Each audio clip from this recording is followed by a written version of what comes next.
Seja muito bem-vindo novamente, nossas aulas de microbiologia básica. Hoje vamos falar um pouquinho sobre fisiologia bacteriana, né? Como essas bactérias crescem, se elas têm diferenças na sua preferência por temperatura, como analisar uma curva de crescimento bacteriano, se elas têm alguma predileção por um ambiente de oxigênio, como elas funcionam metabolicamente. E vamos falar um pouquinho como nós podemos controlar o crescimento bacteriano, né? Se existem mecanismos que a gente pode refazer para poder, desta forma, né, inibir o crescimento em superfícies, no paciente, né, buscando um controle desse crescimento. Sou o professor Marcelo e vou acompanhar você nessa aula de hoje.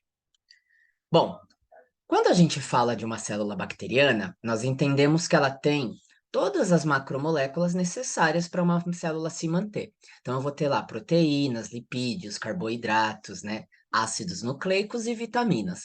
Então, todos os nutrientes, todas as biomoléculas importantes para a sua manutenção celular, as bactérias, como células procariontes, também necessitam. Quando a gente fala de essas moléculas, nós estamos dizendo que algumas delas, né, são obtidas a partir de alguns precursores e algumas delas podem ser obtidas pela bactéria pronta. Ou seja, algumas vitaminas, por exemplo, a bactéria vai conseguir produzir a partir de outras substâncias e algumas ela vai precisar, né, daquilo pronto, né? Por exemplo, aos aminoácidos, a maioria das bactérias tem todas as vias para produzir todos os aminoácidos. Elas são muito, algumas delas são muito competentes nisso, né? Conseguem, têm as vias de biossíntese para quase todos os aminoácidos que ela necessita, e alguns aminoácidos específicos elas precisam adquirir no ambiente de maneira pronta. Isso a gente chama de auxotrofia. Quando a bactéria não consegue produzir aquele composto que ela necessita, ela é uma auxotrófica para aquele elemento. Então você precisa ceder aquela molécula para ela, né? No ambiente, no meio de cultura, ela tem que conseguir aquela molécula no hospedeiro, onde ela estiver habitando. Algumas moléculas também, elas vão servir de base para a produção de outras moléculas. Um exemplo clássico, né? Os aminoácidos, eles podem ser usados como fonte de energia, mas muitos aminoácidos, né, absorvidos pelas bactérias ou sintetizados por ela a partir de outros precursores, eles vão ser utilizados para fazer a síntese de proteína, né, utilizando o RNA mensageiro, né, como informação, né? A informação da proteína está lá no DNA, essa gene é transcrito, né, em um RNA mensageiro, e esse RNA mensageiro, quando encontra o ribossomo, vai indicar, né, qual é a sequência de aminoácidos que deve ser adicionada para a formação daquela proteína, tudo bem?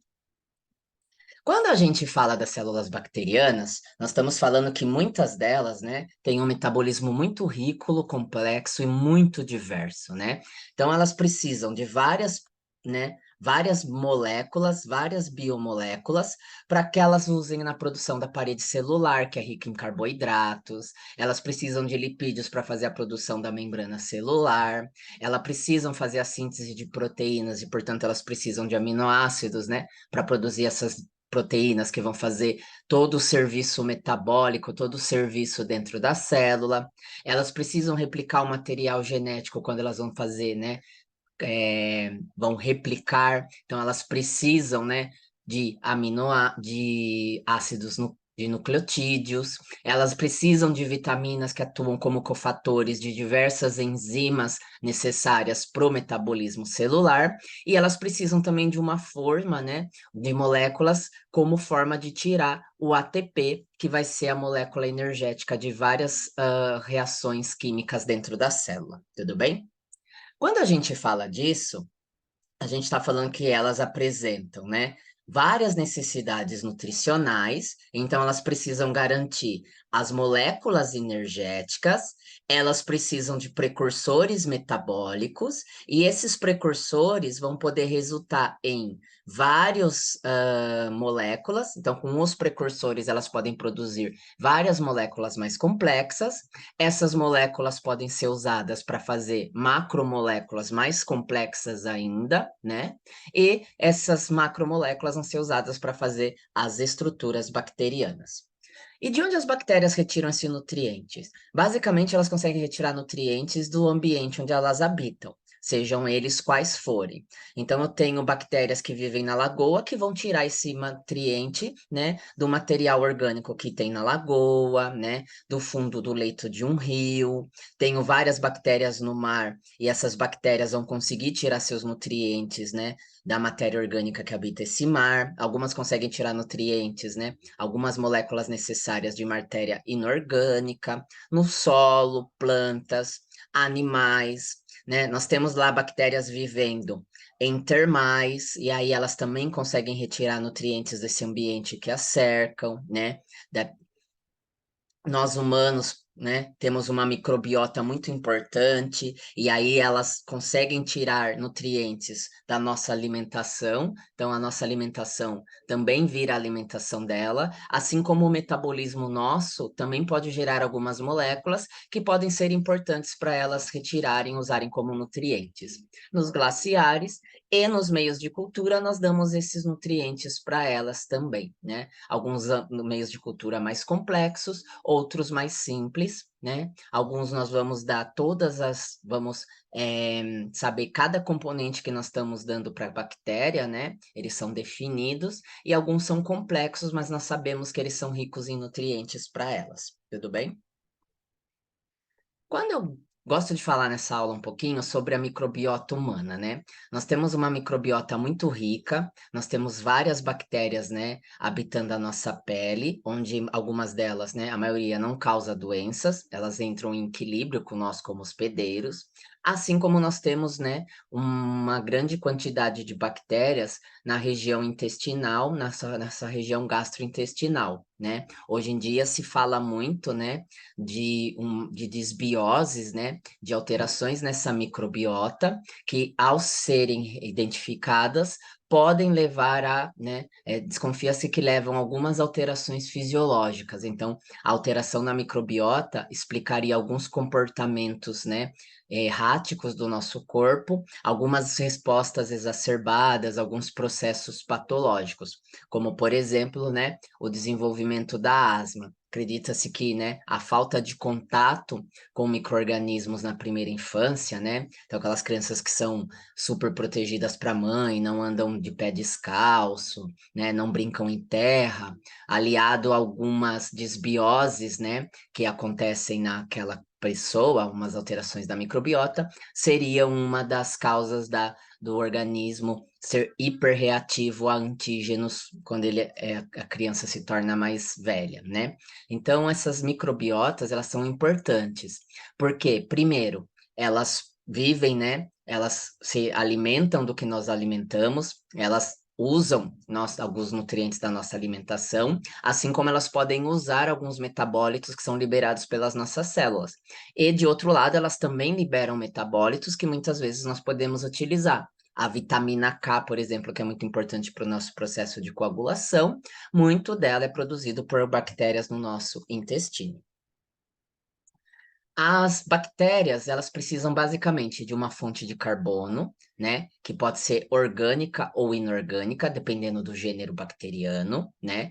Elas podem muitas vezes, né, serem heterotróficas, ou seja, usarem esse carbono, né, não só como fonte de carbono, mas também como fonte de energia para ela, como é a glicose. Algumas bactérias usam glicose como fonte de carbono e energia, e algumas delas também podem utilizar, né, podem ser autotróficas, elas podem usar o CO2, né, como uma fonte inorgânica, como fonte de carbono. Né? Fontes de hidrogênios, nós também temos os extremos, né? Temos bactérias que utilizam fontes de nitrogênio inorgânicas, né? Como nitrato, nitrito. Algumas fontes orgânicas incluem aminoácidos e peptídeos, e algumas bactérias podem fixar nitrogênio atmosférico. Elas conseguem pegar esse nitrogênio atmosférico e usar nos seus metabolismos.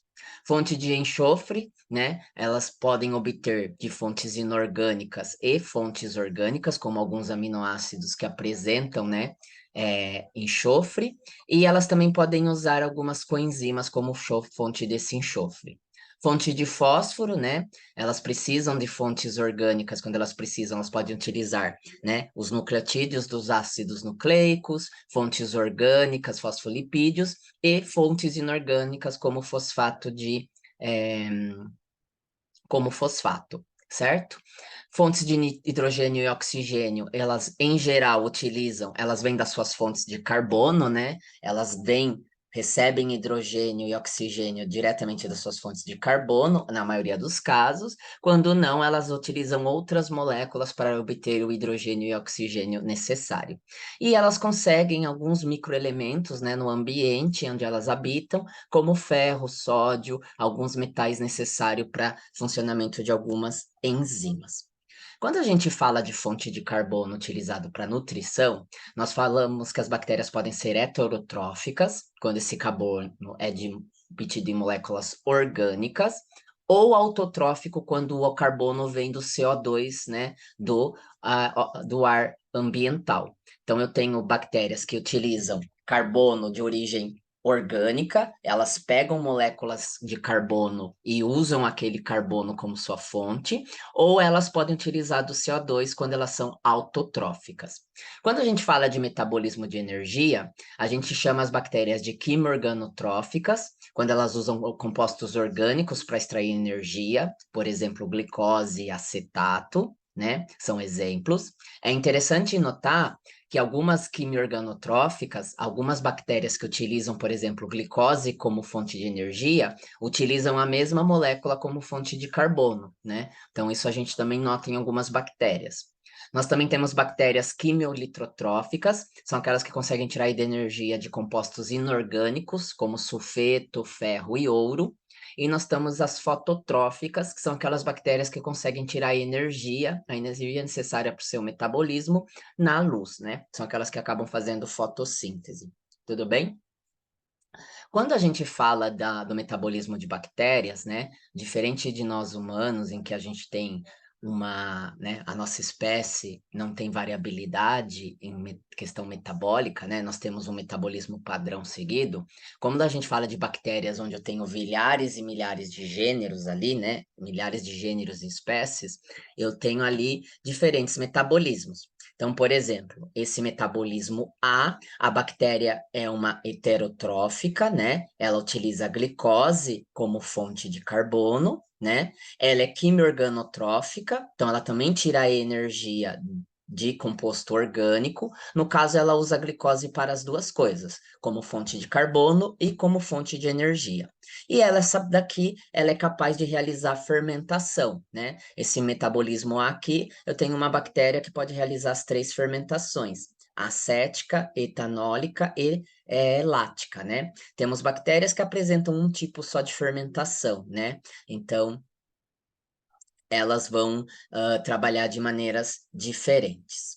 Já no metabolismo B, eu tenho um organismo heterotrófico, então ela usa fonte orgânica como carbono, ela também tira energia dessa fonte de carbono, só que ela é uma respiração anaeróbica, né? Ela não utiliza o oxigênio como receptor final de elétrons. O receptor final aqui é o nitrato, né? Ela também faz aqui fermentação, na ausência de fontes de receptor final, tudo bem? O metabolismo C é uma bactéria que faz, né, um metabolismo heterotrófico, quimiorganotrófico, então ela usa glicose, uma fonte orgânica, né, de carbono e de energia, nesse caso a glicose faz as duas coisas para ela, e ela faz uma respiração aeróbica, né? O oxigênio é o receptor final de elétrons para a cadeia transportadora de elétrons. No nosso metabolismo D, né, que é um outro exemplo de um metabolismo presente em bactérias, nós temos ali uma bactéria autotrófica, né? Ela usa CO2 como fonte de carbono para o seu metabolismo. Ela é quimiolitotrófica, então nós observamos que ela tira energia de compostos inorgânicos, nesse exemplo, o sulfeto, e ela faz respiração aeróbica, né? O receptor final é é oxigênico, é o oxigênio, tudo bem?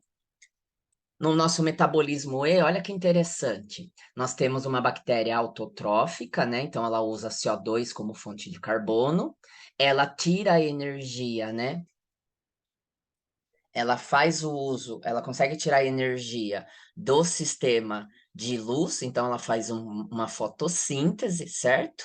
E através disso a gente vê que a fotossíntese dela é do tipo anoxigênica, né? Ela não consegue, ela não produz oxigênio durante a sua fotossíntese, que é também uma dos metabolismos possíveis para bactérias. Já no nosso metabolismo E, olha que interessante. Ela é autotrófica, né? Ela usa CO2 como fonte de carbono. Ela é fototrófica, então ela utiliza a luz como fonte de energia. E nesse caso, ela produz oxigênio ao final da sua fotossíntese. Então é uma fotossíntese oxigênica, né? Então é interessante notar, né, rapidamente, como bactérias têm metabolismos, né, muito variados. Então nós não conseguimos definir um único tipo de metabolismo para bactérias. Elas variam de acordo com o ambiente, a espécie, as interações que ela faz no meio ambiente. Tudo bem? Muito bem. Quando a gente fala numa visão geral do metabolismo bacteriano, né, se a gente fosse pegar uma bactéria como modelo e estudá-la, né, por exemplo, uma Escherichia coli, nós vamos ver que a maioria delas tem glicólise e vias alternativas da glicólise, né? Elas apresentam ciclo de Krebs, elas têm metabolismo de proteínas, algumas delas podem fazer fermentação, não são todas que fazem fermentação.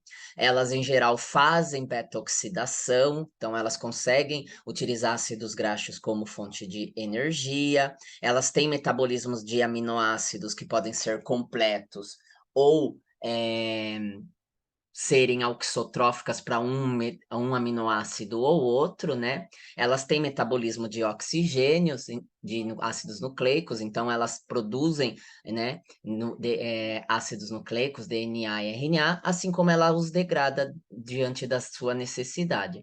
E elas podem apresentar outros metabolismos secundários, outros metabolismos alternativos, né? Algumas podem ter, né, vias das pentoses fosfatos, algumas podem fazer uma glicólise mais simples, né?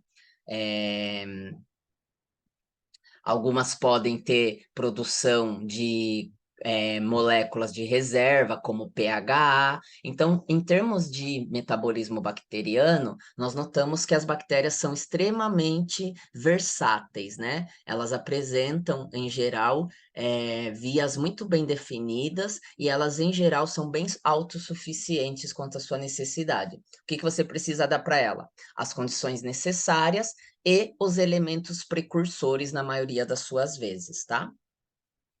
Quando a gente fala de condições físicas para o crescimento bacteriano, nós estamos falando que as bactérias precisam, elas apresentam temperaturas ideais de crescimento, pH ideal, presença de atmosfera gasosa ideal para cada gênero bacteriano, para cada espécie, pressão osmótica, né, quantidade de sais no ambiente também ideal, pressão hidrostática, né, a quantidade de água a qual elas suportam a pressão também é variável, assim como a presença ou ausência da luz também pode ser crítica para determinadas espécies bacterianas. Então você tem que, num laboratório, né, se você quiser crescer uma bactéria, entender que você precisa colocar no melhor, né, elas no melhor condição possível, né, muito similar ao que elas encontram no ambiente delas, para que elas tenham um crescimento adequado. Quando a gente fala de temperatura, a gente pode dividir essas bactérias, né, em 5 grandes grupos. Os psicrófilos, que crescem de -10 a 20 graus Celsius, com temperatura ideal de crescimento em torno de 10, 15 graus. Os psicotróficos, que crescem de 0 a 30 graus, com temperatura ideal de crescimento geralmente na casa dos 25 graus. Os mesófilos, que crescem de 10 a 50 graus, mas apresentam, em geral, crescimento ótimo na faixa dos 35, 37 graus. E essas são as mais importantes em termos de, né, análises clínicas e biomedicina, que são as que causam maior número de patologias, porque precisam sobreviver ao nosso corpo a 37 graus, tudo bem? Então, a gente vai encontrar bactérias que causam doença que são mesófilas. Nós não esperamos encontrar em pacientes bactérias psicófilas e psicotróficas, porque elas não encontram no nosso corpo as temperaturas ideais de crescimento. Nós temos os termófilos, que crescem de 40 a 72 graus, mais ou menos, com uma temperatura de crescimento ideal entre 60 e 65 graus, e os hipertermófilos, que crescem entre 70 e 110 graus, e, em geral, eles apresentam uma variação melhor da temperatura ideal, geralmente, né, numa faixa de 80 a 100 graus aí, tudo bem? Então, essas são as 5 temperaturas a qual a gente consegue classificar as bactérias, tudo bem? Muito bem. Precisamos falar também. Então, quando nós falamos em atmosfera gasosa, nós também podemos dividir as bactérias em 5 grandes grupos. As aeróbias obrigatórias são aquelas que precisam do oxigênio para crescer. Elas não crescem na ausência de oxigênio ou em baixas concentrações de oxigênio. Então, a gente consegue observar bem aqui no crescimento do nosso tubo que elas vão sempre crescer na ponta do tubo porque elas precisam desse ambiente mais oxigenado. Nós também temos os aeróbios facultativos, né?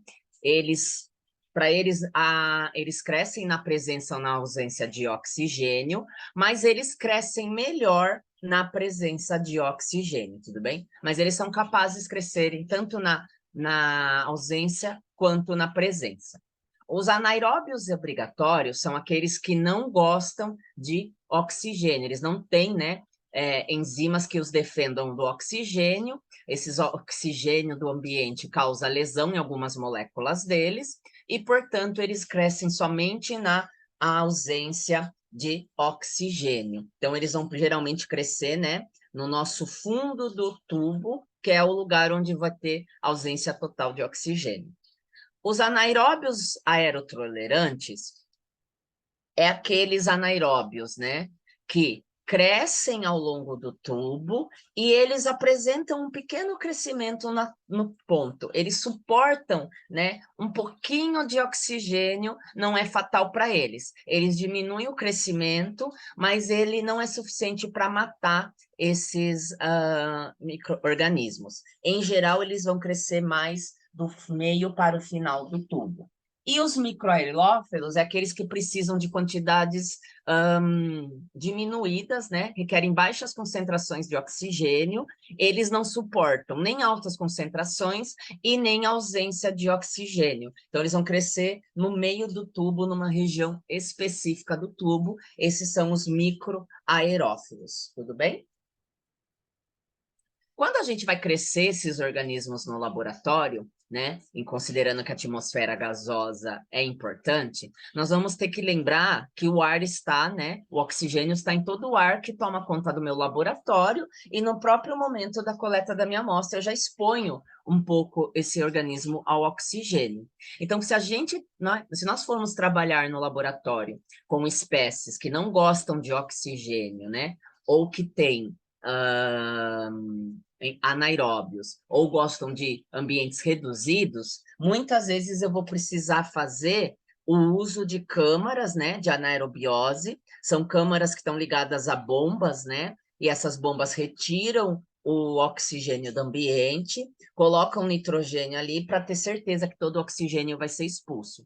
E aí esses micro-organismos podem ser trabalhados dentro dessa câmara. Nós também temos como alternativa usar as jarras de anaerobiose, né? São jarras de plástico fechadas hermeticamente, onde dentro dessa jarra a gente pode pôr, né, produtos catalisadores que eles reagem com o oxigênio e consomem todo o oxigênio, gerando um ambiente sem oxigênio. Outro uso para a nossa jarra de anaerobiose é que existem micro-organismos que podem gostar de uma quantidade maior de CO2, de dióxido de carbono. Quando a gente tem esses micro-organismos, por exemplo, streptococcus, né? Eles gostam de mais de CO2, aemófilos, né? Neisserias, por exemplo, nós colocamos as placas na jarra, podemos colocar aqui, né, saquinhos que liberam CO2, ou podemos colocar uma vela. A vela vai consumir o oxigênio, né, até um certo limite, e vai liberar CO2 no ambiente, deixando aquele ambiente com mais ou menos 5% de CO2, né, o que algumas bactérias podem necessitar. Tudo bem?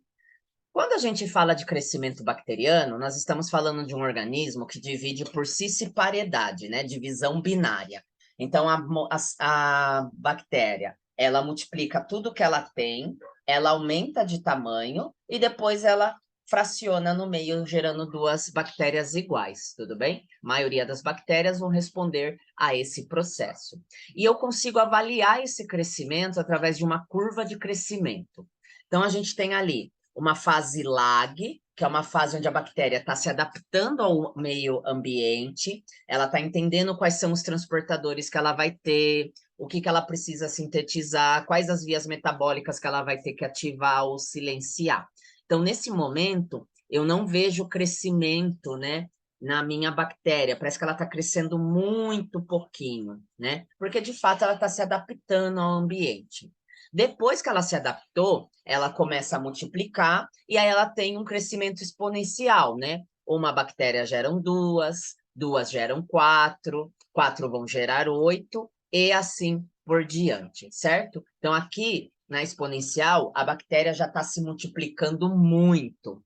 Algumas células morrem nessa fase? Morrem, mas o quanto elas crescem supera e muito a morte celular, tudo bem? Então, elas estão exponencialmente crescendo, né? A maioria das células está em divisão e algumas delas podem se dividir muito rápido.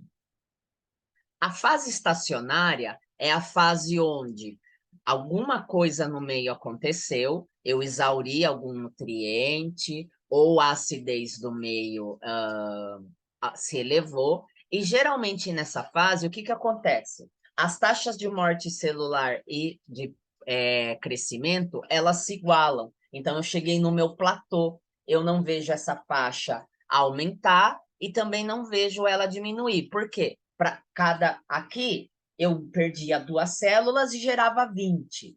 Eu perdia 5 células e gerava 50. Aqui eu estou gerando 10 e morrem 10. Eu gero 20 e morrem 20. Então, estabilizou. Geralmente por alguma mudança drástica no meio, tudo bem? E depois eu vou chegar na fase de declínio. O meio começou a ficar mais pobre ainda, pode ser de oxigênio, pode ser de nutrientes, pode ser uma acidez muito grande, e aí eu começo a ter mais morte do que produção de celular, ou seja, geram 4 bactérias, mas morrem 20.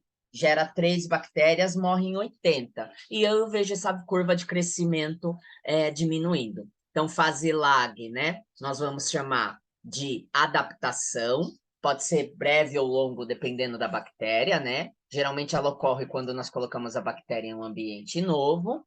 A fase exponencial é aquela em que a bactéria está se duplicando em intervalos de tempo regulares. O meio ambiente vai influenciar na velocidade, tudo bem?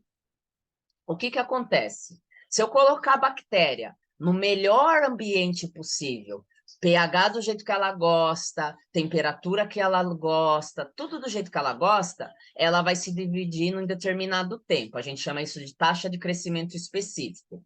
Vamos dizer que minha bactéria, quando ela está super feliz no ambiente, a cada 20 minutos ela faz uma cópia dela, tudo bem? Esse seria o taxa de crescimento específico. Eu consigo diminuir esse tempo com que essa bactéria faça isso em 10? Não. Por quê? Porque para fazer a célula dela, ela leva 20 minutos. Então, na melhor condição, ela replica em 20 minutos. Agora, eu posso atrasar um pouquinho esse crescimento? Posso. Vamos dizer que o pH não está do jeito que ela gosta. Em vez de conseguir fazer em 20, ela vai levar 25, 30 minutos. Então, as condições do meio onde eu ponho ela podem influenciar na velocidade com que a minha taxa exponencial acontece, tudo bem? A estacionária, a taxa de morte e de crescimento são iguais e eu não vejo mais um aumento da população. A população estagnou. A mesma quantidade que eu gero de células viáveis é a mesma quantidade de células que morrem. E aí eu chego num platô da minha curva. E eu tenho o meu ambiente de morte ou declínio. Eu tenho maior taxa de morte, né? E aí a minha população vai caindo gradativamente. A minha taxa de replicação é superada pela taxa de morte, tudo bem? Então, essa é uma curva de crescimento bacteriano básica, né? Podemos mexer nessa curva? Sim, né? Falei que se a gente colocar a bactéria no na melhor condição que ela tem, essa curva ela vai ter uma velocidade maior. Se eu colocar essa bactéria num ambiente que ela não gosta, a fase exponencial vai demorar um pouquinho mais, a curva vai deitar um pouquinho mais, né? Eu consigo mexer no ambiente. Eu consigo fazer com que a bactéria replique mais do que a biologia dela permite? Não. Aí a gente tem uma limitação biológica. Se ela leva 20 minutos na melhor condição, eu não consigo fazer com que ela replique em 10, né? Eu consigo fazer com que ela replique em 20, se eu colocar ela na melhor condição, tudo bem? E a fase lag? Podemos enganar a bactéria, né? E pular a fase lag no crescimento bacteriano? Podemos. E a gente usa muito isso, né? Quando a gente vai fazer cultivos em larga escala. O que que a gente faz? Como a gente vai crescer a bactéria no ambiente maior, nós fazemos um crescimento melhor, menor, com a mesma condição que ela vai encontrar quando eu passar ela para o frasco maior. Então, eu coloco lá ela no mesmo meio de cultura, na mesma temperatura que ela vai encontrar, no mesmo pH, e eu deixo ela crescer um pouquinho. Ela vai fazer a fase lag todo no meu vidro menorzinho. Quando eu jogar ela no ambiente maior, ela já não vai mais precisar se adaptar. Ela já vai começar o crescimento dela na fase exponencial. Isso é muito utilizado em processos biotecnológicos, muitas vezes, tá bom? Gostaria de falar aqui um pouquinho sobre os biofilmes, porque eles são importantes na fisiologia bacteriana. Os biofilmes são bactérias que decidem, né, que fazem o crescimento em superfícies sólidas.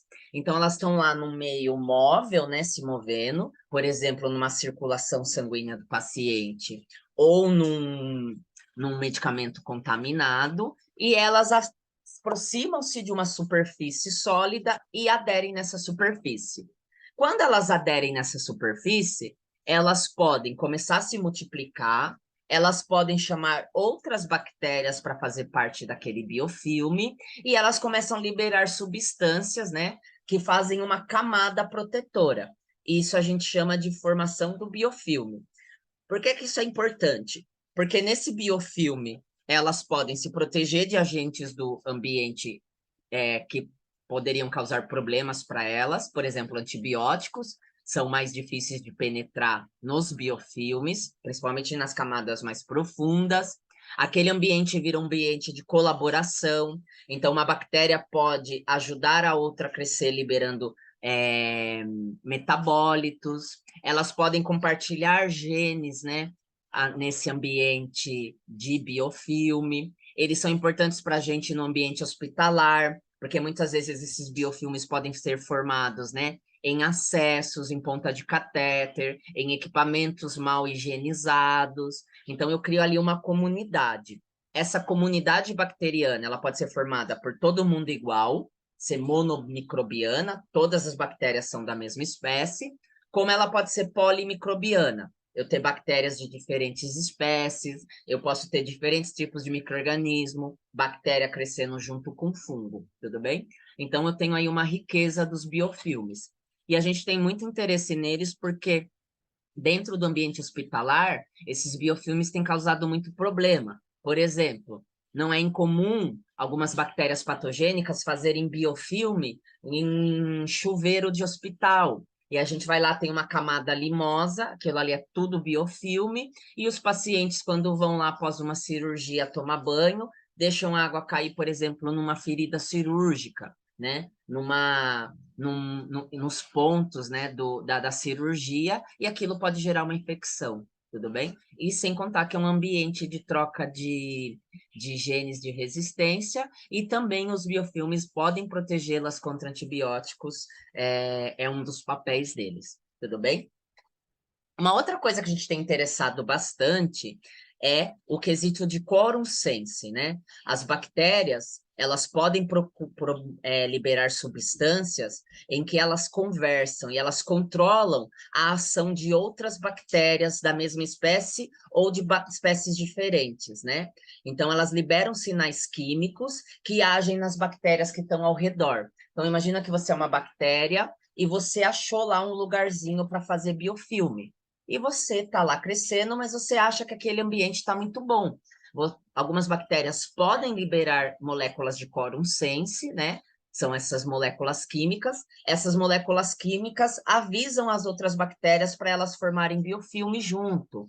Elas usam, por exemplo, para produzir fatores de virulência. Quando elas entram num ambiente novo, né, elas vão se replicando e uma bactéria pode liberar quorum sense que vai fazer com que todas produzam toxina ao mesmo tempo, para invadir melhor o hospedeiro.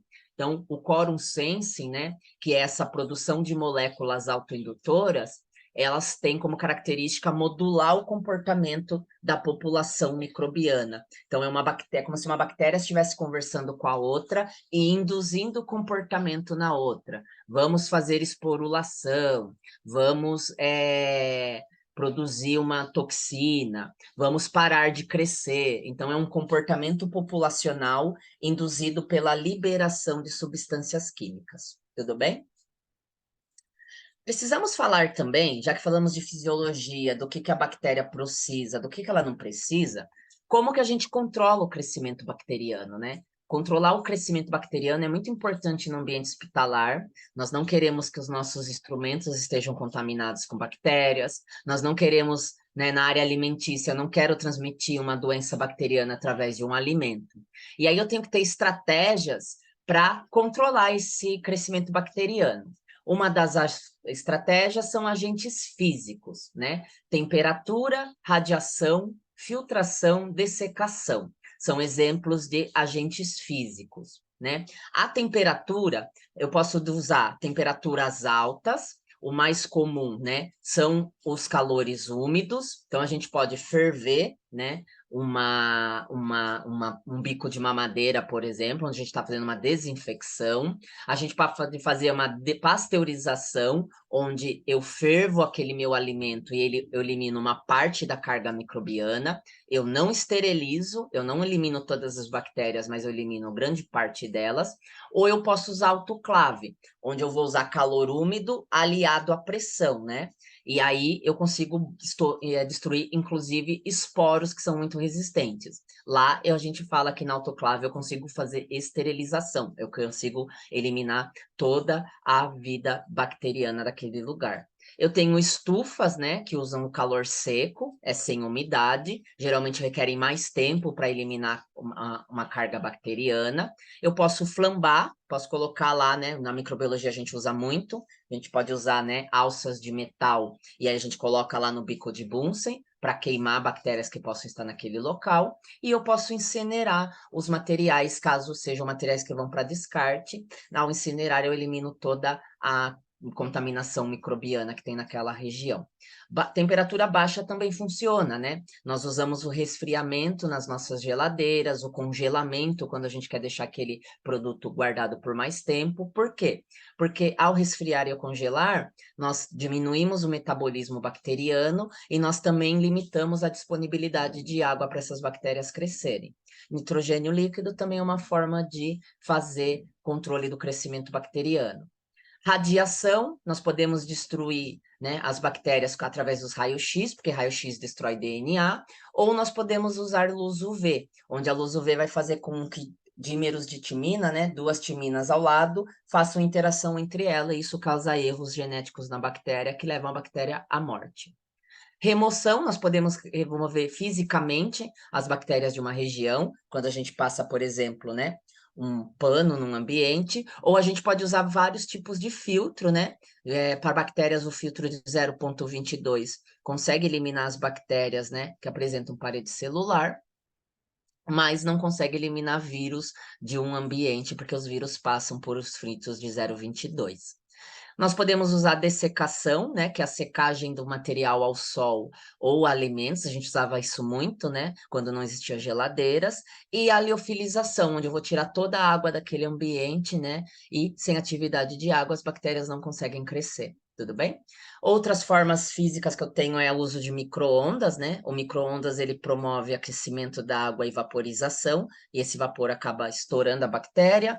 Aumento da osmolaridade, né? Posso colocar muito sal. A gente usava muito isso, né? Salgar os alimentos para conservá-los, carne seca, bacalhau. O uso de vácuo, por exemplo, eu posso também usar pressão de oxigênio, que vai fazer com que a bactéria se rompa.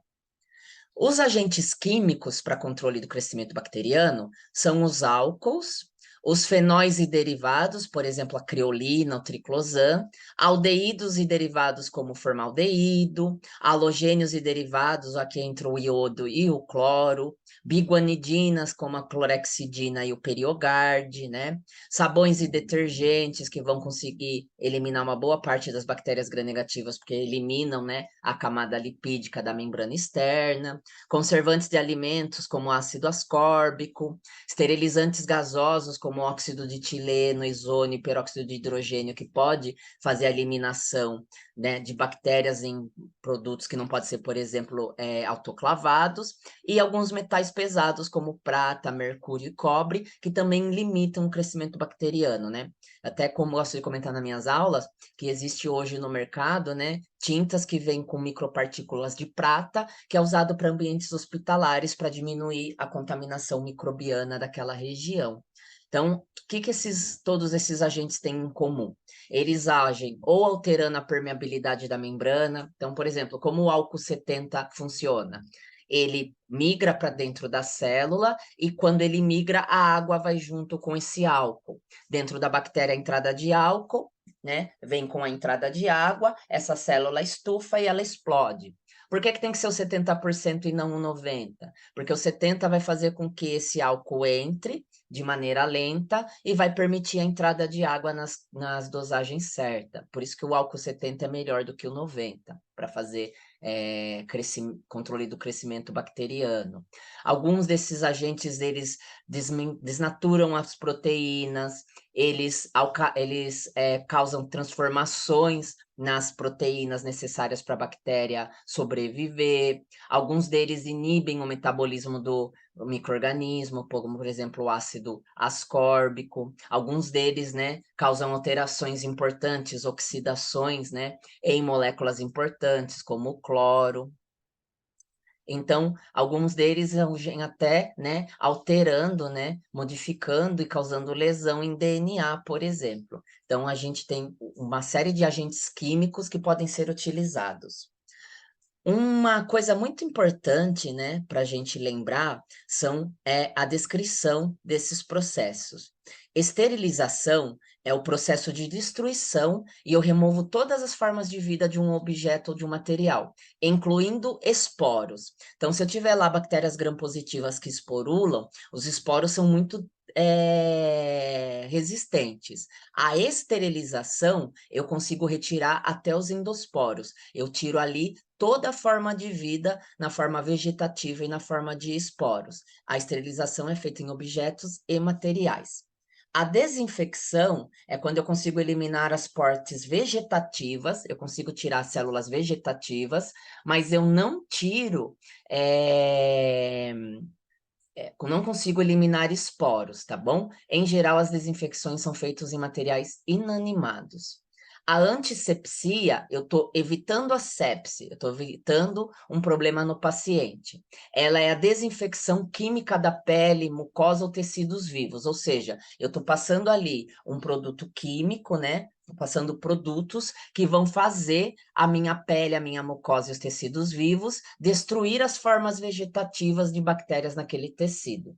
A asepsia é o conjunto das técnicas. Quando eu tenho uma técnica asséptica, eu estou tomando todos os cuidados, né? Eu posso estar esterilizando o meu material, eu posso estar fazendo degerminação de uma área, né? Degerminar é remover os micro-organismos de uma área limitada, é a remoção mecânica. Estou passando um paninho com álcool naquela minha bancada, por exemplo. Tudo bem? Então, a asepsia é o conjunto das técnicas, tá? Aí a gente fala que os agentes físico-químicos são microbicidas quando eles matam as bactérias, os fungos, vírus e esporos, tudo bem? Embora matar vírus é uma coisa que, em teoria, né, tecnicamente não existe, porque vírus não é vivo, mas eu consigo destruir aquele agente viral. Então, toda vez que eu consigo destruir, né, matar uma bactéria, um vírus, eu estou tendo diante de uma técnica, de um agente que é microbicida. Quando a gente fala que está num agente, né, químico, físico, capaz de inibir a multiplicação, ou seja, ele diminui a taxa de multiplicação do fungo e da bactéria, eles fazem fungos e bactérias diminuírem a sua replicação, o número de cópias que eles fazem deles mesmos, a gente fala que está diante de um agente microbiostático. Então, é microbiocida, mata, destrói. Biostático diminui a replicação. Vou fazer a bactéria fazer cópias dela muito lentamente. Tudo bem? Então, isso também é outro conceito importante em microbiologia.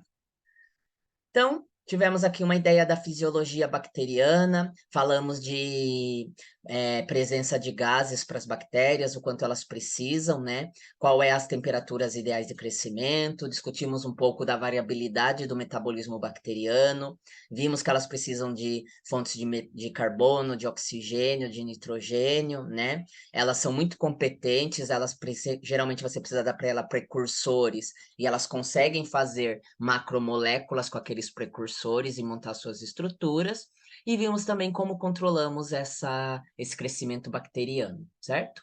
Vimos algumas técnicas usando agentes físicos e agentes químicos, tudo bem?